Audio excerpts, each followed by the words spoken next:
بسم اللہ الرحمن الرحیم۔ آج 17 جولائی ہے۔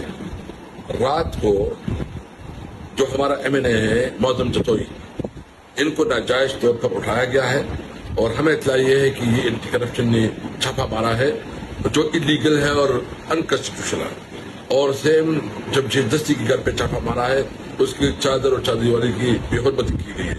کچھ دن پہلے ہمارے ایم این اے امیر سلطان کو بھی اٹھایا گیا ہے اور ابھی تک اس کو لاپتہ ہے۔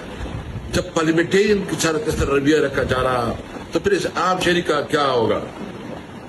میرا مطالبہ ہے کہ فوری طور پر جو امیر سلطان اور معظم جتوئی کو رہا کیا جائے، اگر ان کے خلاف کوئی کیس ہے تو عدالت میں پیش کیا جائے، اور یہ جو سپریم کورٹ کے فیصلے میں کے بعد حکومت جو پستائیت پہ اتر آئی ہے اور ان کا خیال ہے کہ طریقہ صاحب کو دبائیں گے اور ان کو اپنے حق لینے سے جو ہے نا دور رکھیں گے، اس کی غلط فہمی ہے۔